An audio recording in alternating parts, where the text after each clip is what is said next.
رسول پاک صلی اللہ علیہ وسلم فرماتے ہیں احسان کا مطلب یہ ہے کہ تم اللہ کی عبادت ایسے کرو جیسے تم اسے دیکھ رہے ہو. عبادت نماز کی بات نہیں، عبادت میں سب چیزیں آ جاتی ہیں. روزہ بھی عبادت ہے، زکوٰۃ بھی عبادت ہے، حج بھی عبادت ہے، خیرات بھی عبادت ہے، نماز بھی اس کا ایک حصہ ہے. اور رسول پاک نے فرمایا یہ ساری عبادت ایسے کرو جیسے تم اللہ کو دیکھ رہے ہو. اور اگر تمہاری یہ کیفیت نہیں آ پاتی تو ایسی عبادت کرو کہ اللہ تمہیں دیکھ رہا. یہ خیال تو آ جائے کہ اللہ تمہیں دیکھ رہا ہے. اب وہ شخص جو سوالات کر رہا تھا اس نے ساری چیزوں کو کہا صدقت، ہاں آپ بالکل سچ کہہ رہے ہیں. حضرت عمر فاروق فرماتے ہیں یہ کون اجنبی ہے، خود سوال بھی کرتا ہے اور خود تصدیق بھی کرتا ہے. جواب ملنے کے بعد کہتا ہاں بالکل آپ نے صحیح کہا.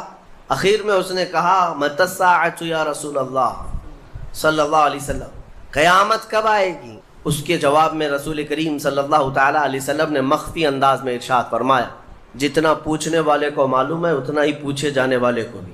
ہاں یہ اور بات ہے کہ میں اس کی علامتیں تمہیں بتا دیتا ہوں. پھر فرمایا جب تم دیکھو گے کہ عورت اپنا سردار جننے لگ جائے، مطلب یہ ہے کہ ماں باپ پر لو بچے حکومت کرنے لگ جائیں، اور ننگے پیر چلنے والے نیچ ذات کے لوگ بڑی بڑی بلڈنگوں میں فخر کرنے لگ جائیں، بڑی بڑی عمارتوں پر فخر کرنے لگ جائیں، حکومتیں اور کرسیاں ان کے ہاتھوں میں آ جائیں. اور پھر جب تم دیکھو کہ گانے باجے کی کثرت ہو جائے، یہ دوسری احادیث کا مفہوم بھی اس میں آپ کے ساتھ رکھ رہا ہوں، زنا عام ہو جائے، تب تم انتظار کرو کہ قیامت بہت قریب آ چکی. میرے عزیزو، حضرت عمر فاروق رضی اللہ تعالیٰ عنہ فرماتے ہم سب سن رہے تھے اور وہ اجنبی آیا اور سوالات کیا اور چلا گیا. حضرت عمر کہتے ہیں میں فوراً مجلس سے اٹھ کر باہر گیا کہ اس کو پکڑ کر کے پوچھوں کہ اتنے اہم سوالات کہاں سے لایا تھا. لیکن رسول پاک صلی اللہ علیہ وسلم نے مجھے بلایا، ادھر آؤ عمر. وہ کوئی مسافر نہیں تھا، وہ جبرائیل امین تھے جو تمہارا دین سکھانے آئے.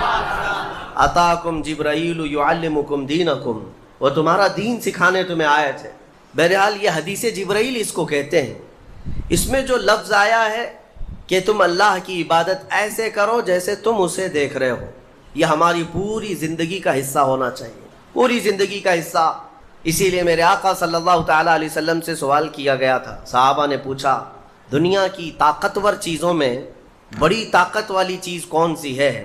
ترتیب وار حضور اکرم صلی اللہ تعالیٰ علیہ وسلم نے ارشاد فرمایا لوہا ہے. لوہا بہت مضبوط چیز ہے. صحابی نے پوچھا کیا اس سے بھی زیادہ طاقتور کوئی چیز ہے؟ کہا ہاں اس سے بھی زیادہ اگر طاقت آگ میں ہے، کیونکہ آگ لوہے کو پگھلا دیتی ہے. پوچھنے والے نے کہا کیا آگ سے بھی زیادہ طاقت کسی میں ہے؟ حضور نے فرمایا ہاں پانی میں ہے، پانی آگ کو بھی بجھا دیتا ہے. پانی کی طاقت بہت زیادہ ہے، سونامی پانی ہی سے تو آتا ہے. اور اس کے بعد پھر پوچھنے والے نے کہا کیا پانی سے بھی زیادہ طاقت کسی کی ہے؟ آپ صلی اللہ علیہ وسلم نے فرمایا ہاں دنیا میں سب سے زیادہ طاقت ہوا کے اندر ہے. وہ پانی ہو کہ لوہا ہو کہ آگ ہو، سب کو ہوا اڑا لے جاتی ہے. اور ہوائیں جب جوش میں آئیں یا جلال میں آئیں تو بڑے بڑے پہاڑ بھی کھسک سکتے ہیں. ہواؤں کی طاقت کا اندازہ تم نہیں لگا سکتے. گھروں کی چھتیں اکھاڑ لیں گی اور لوگوں کو تہس نہس کر دیں گی ہوائیں اگر جلال میں آئیں. تو پھر پوچھنے والے نے پوچھا کیا اس سے بھی زیادہ طاقت کسی کے اندر ہے؟ حضور پاک صلی اللہ علیہ وسلم نے فرمایا ہاں ایک چیز میں ہے اور اس سے زیادہ پھر کسی کی چیز میں نہیں. پوچھا وہ کیا ہے؟ میرے آقا صلی اللہ علیہ وسلم فرماتے ہیں اس ہاتھ میں ہوا سے زیادہ طاقت ہے جو اللہ کی راہ میں عطا کیا تو دوسرے ہاتھ کو خبر نہ ہو.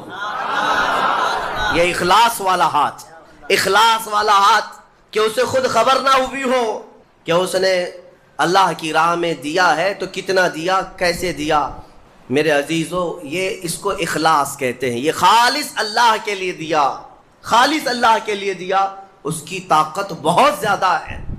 اب آپ کو میں وہ نکتہ بھی سمجھا دوں. اولیاء اکرام کی کرامتیں سنتے رہتے ہیں، میاں وہ کیا کھا کر کے اتنی طاقت بنائے تھے. غوث پاک رضی اللہ تعالیٰ عنہ بغداد میں بیٹھے ہوں اور دریا میں اگر سیلاب یا طوفان آ جائے اور کشتی بھنور میں پھنسنے لگے تو کئی واقعات ہیں کہ کشتی میں بیٹھے ہوئے مسافروں نے دیکھا کہ غوث پاک تشریف لائے، ان کی کشتی کو سل دیا، سنبھالا. جن کشتیوں میں پھٹن تھی یا پانی آ رہا تھا، یہ طاقت کیسے، یہ تصرف کیسے ان کے پاس حاصل ہوا؟ کوئی کھانا پانی ایسا ہے دنیا میں جس کو کھانے کے بعد اتنی بڑی طاقت مل جاتی ہے؟ میرے عزیزو یہ اولیاء کاملین کے پاس جو بھی طاقت تھی وہ اخلاص کی طاقت تھی. وہ جو عمل کرتے تھے وہ خالص اللہ کے لیے کرتے تھے، خالص اللہ کے لیے، اور وہ اپنے آپ کو تک فنا کر چکے ہوتے اللہ رب العزت کی بارگاہ میں۔ اسی لیے میرے عزیزوں، ان طاقتوں کے سامنے دنیا کی کوئی طاقت ٹک نہیں پاتی، اخلاص کی طاقت۔ آج تم کر کے تو دیکھو، اللہ رب العزت کی بارگاہ میں اگر مخلص ہو گئے تو شیطان جو چیلنج کر کے آیا تھا اللہ کی بارگاہ میں، لَأَقْعُدَنَّ لَهُمْ صِرَاطَكَ الْمُسْتَقِيمَ، مولا میں تیرے سیدھے راستے پر بیٹھ جاؤں گا، جو بھی تیرے سیدھے راستے سے گزرے گا میں اس کو بہکاؤں گا، کبھی دائیں جانب سے، کہیں بائیں جانب سے، کبھی آگے سے، کبھی پیچھے سے۔ قرآن کی آیت میں بتا رہا ہوں آپ کو، 8ویں پارے میں اللہ نے فرمایا، شیطان یہ چیلنج کیا اللہ سے، قیامت تک تو مجھے مہلت دے دے، میں تیرے بندوں کو بہکاؤں گا۔ اور پھر اللہ تبارک و تعالیٰ سے وہ کہتا ہے کہ ان سب کو سیدھے راستے سے میں ہٹاؤں گا، لیکن شیطان نے آخر میں ایک جملہ یہ بھی کہا، مولا یہ جتنے بھی سیدھے راستے پر چلیں گے ان کو بہکا تو دوں گا، الا عبادک منہم المخلصین، مگر تیرے وہ بندے جو اخلاص کے ساتھ تیری عبادت کرتے ہیں ان پر میرا داؤ نہیں چل سکے گا، میں انہیں نہیں بہکا سکوں گا۔ اب اندازہ کرو کہ شیطان جس کے پاس ساری طاقتیں آ جاتی ہیں باطل طریقے سے وقتی طور پر، وہ عاجز آ گیا تو پھر دنیا کی یہ چھوٹی موٹی طاقتیں تمہارا کیا بگاڑ لیں گی؟ اگر اخلاص تمہارے اندر آ جائے، خلوص کی دولت آ جائے، دنیا میں جو کچھ بھی کر رہے ہو سب دکھاوے کے لیے نہیں ہے۔ کچھ عبادتیں ایسی ہیں جو تمہارے ساتھ راز رہے تمہارے اور تمہارے پروردگار کے بیچ۔ ہر بات کی تشہیر کرنا ضروری نہیں ہوتا کہ لوگوں کی مدد آپ نے کیا تو پیپر میں چھاپ دیا، اور آپ کوئی نیکی کر رہے ہیں تو ضروری نہیں ہوتا کہ ہر چیز کی تشہیر کی جائے۔ ہاں کچھ چیزوں میں حکمت اور مصلحت ہو سکتی ہے کہ لوگوں کو نیکی کی طرف بلانے کے لیے اعلان کیا گیا ہو، لیکن ہر چیز میں نہیں۔ عزیزان گرامی وقار، اخلاص جب کسی کے پاس ہو تو ایک اور حدیث میں آپ کو بتا دوں، بندے جو عبادت کرتے ہیں نا یہاں پر دنیا میں بھی، سب کا کچھ نہ کچھ ایک غرض ہے، کچھ نہ کچھ ایک مقصد ہے۔ آپ نماز کے لیے آئے ہیں یا نیکیاں کر رہے ہیں یا گناہوں سے بچ رہے ہیں تو کوئی تو غرض ہوگی، حدوں میں سے ایک چیز ہوگی، جہنم کا خوف ہوگا، اللہ کے عذابات سے ڈر لگتا ہوگا، اس لیے نماز پڑھ لیتے ہیں، پوری اپنی صحیح کر لیتے ہیں، یا تو پھر جنت کی نعمتوں کا شوق ہوگا کہ جنت میں جانا ہے، صحابہ تابعین اولیاء کاملین کے پڑوس میں رہنا ہے، یا تو شوق ہے یا تو ڈر ہے، اور یہ دونوں چیزیں بندے کو عبادت کرواتی ہیں۔ قیامت کے دن کے متعلق حدیث میں ملتا ہے، جب بخشے گئے ہوئے لوگ جن کو جنت بھیجا جا رہا ہے، جنتیوں کی بات کر رہا ہوں عام کی نہیں، تو اس میں 3 کیٹیگری ہوں گی۔ ایک جماعت ہوگی جن سے اللہ تعالیٰ فرمائے گا کہ اے بندو تمہارے اوپر آج جنت کھول دی گئی، تم بخش دیے گئے ہو، تم عبادت کرتے تھے دنیا میں، بتاؤ کیوں کرتے تھے؟ وہ بندے کہیں گے کہ مولا تیری جہنم سے بڑا ڈر لگتا تھا، اس کے عذابات کا خوف تھا، اس لیے ہم عبادت کرتے تھے۔ رب تعالیٰ فرماتا ہے کہ جس چیز سے تم ڈرتے تھے میں نے آج بچا لیا، جاؤ میری جنت میں، ان کو جنت بھیج دیا جائے۔ دوسری ایک جماعت، ان سے رب تبارک و تعالیٰ پوچھے گا تم کیوں عبادت کرتے تھے، تم بھی جنت کے مستحق ہو گئے ہو، آج بخشے گئے ہو۔ وہ لوگ کہیں گے کہ مولا ہمیں تیری جنت کی نعمتیں سننے کے بعد اس قدر شوق تھا کہ ہم وہ نعمتیں حاصل کرنے کے لیے دن رات عبادت کیے، ذکر کیے، تسبیح پڑھے، اور آج کامیاب ہوئے۔ رب تعالیٰ فرماتا ہے میری جنت کی خواہش کرنا بھی نیکی ہے، جاؤ میں تمہیں جنت دیتا ہوں۔ وہ بھی جنت میں چلے گئے۔ تیسری جماعت تھی، ان سے پوچھا جائے گا تم کیوں عبادت کرتے تھے، تم بھی آج جنت کے مستحق ہو گئے۔ وہ کہیں گے کہ مولا ہمیں تیرے جہنم کے عذابات کی بھی پرواہ نہیں، اور نہ ہی تیری جنت کی نعمتوں کی خواہش، بلکہ ہم تو صرف اور صرف تیری رضا کے لیے کرتے تھے، تو راضی ہو جا، ہم جنت اور دوزخ کے لیے نہیں۔ تو رب تبارک و تعالیٰ فرماتا ہے کہ یہ میرے مخلص بندے ہیں، خالص پیور اللہ کے لیے کرتے تھے۔ رب تعالیٰ فرماتا ہے جاؤ میں تم سے راضی ہو گیا، تم بھی جنت میں۔ جنت میں جانے کا حکم دے دیا جائے، لیکن فرمایا گیا وہ جماعت رک جائے گی، وہ کہیں گے نہیں ہم جنت میں نہیں جائیں گے۔ ایسا بھی کوئی ہے، وہ کہیں گے کہ مولا اگر ہم جنت میں جائیں گے تو اندر جو جنتی ہیں وہ ہمیں تانا ماریں گے، تم بھی جنت کے لیے ہی کرتے تھے اور بولے کچھ اور ہو، بدلہ تو تم نے بھی لے لیا عبادتوں کا، ہمیں اپنی عبادتوں کا بدلہ نہیں چاہیے۔ رب تبارک و تعالیٰ فرماتا ہے میری رضا یہی ہے کہ تم جنت میں چلے جاؤ، میں تم سے راضی ہو گیا۔ وہ پھر رکے رہیں گے کہ مولا ہم نے جنت کے لیے نہیں تیری رضا کے لیے کیا ہے۔ پھر حکم ہوگا فرشتوں کو کہ ان کے ہاتھوں اور پیروں میں بیڑیاں باندھو اور کھینچ کے جنت میں لے جاؤ۔ وہ ایک جماعت ایسی ہے. یہ کون لوگ ہیں جو مخلصین ہیں، خالصتاً اللہ کے لیے عبادت کرتے تھے.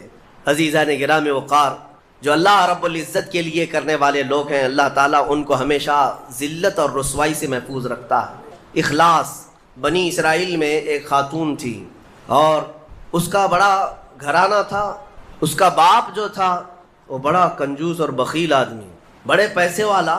ایک دن ایسا ہوا کہ یہ جو لڑکی تھی، جوان لڑکی، اس نے باہر ایک فقیر کو دیکھا جو بڑا مجبور تھا، ضرورت مند تھا. اس کو اٹھا کر کے اچھی خاصی دولت اپنے باپ کی دے دی. اور باپ کو پتہ چلا تو اتنا غصے میں آیا کہ میں پھوٹی کوڑی نہیں دیتا اور تو اتنی بڑی دولت اٹھا کر دے دی. اور غصے میں اپنی بیٹی کا ہاتھ کاٹ دیا. اس کا ہاتھ کٹ گیا. غصے میں تھا، باپ بخیل تھا، ہاتھ کاٹ دیا. بہرحال کٹے ہوئے ہاتھ کے ساتھ وہ رہنے لگی. تھی اللہ رب العزت کی رضا چاہنے والی. کئی دن تک اسی طرح گزر گئے. اب باپ بڑے پیسے والا تھا اس زمانے میں، وہ ہاتھ چھپا کر کے رہی. پھر اس کا رشتہ آیا ایک بہت بڑے خاندان سے، اور بڑے خاندان کا جو شہزادہ تھا اس نے پسند کر لیا. شادی کی ڈیٹ قریب آئی.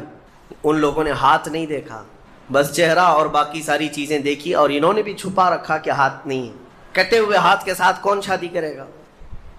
بہرحال شادی ہو گئی. شادی ہونے کے بعد وہ گھر رخصت ہو گئی. اپنے نئے دولہے کے ساتھ وہ اپنے گھر پر بیٹھی ہے دسترخوان پر. وہ بائیں ہاتھ سے کھایا کرتی تھی، ایک ہاتھ تو کٹا ہوا تھا، چھپا کر کے رکھتی تھی. دسترخوان پر جب بیٹھی، اس کا نیا دولہا ہے، اس کے گھر والے، کھانے کے وقت اب ہاتھ نکالنے کی باری آ گئی.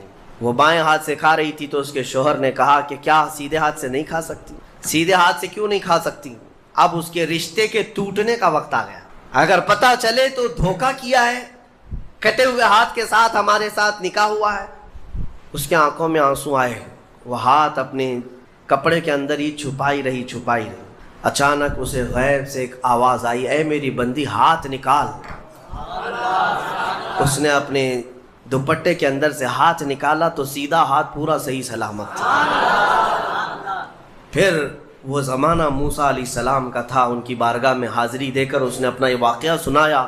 سیدنا موسیٰ کلیم اللہ فرمانے لگے، مولا نے مجھے یہ وحی دے کر بھیجا اور ارشاد فرمایا کہ اے موسیٰ، ہم اس ہاتھ کو شرمندہ نہیں ہونے دینا چاہتے جو ہاتھ میری بارگاہ میں اخلاص سے اٹھاؤ.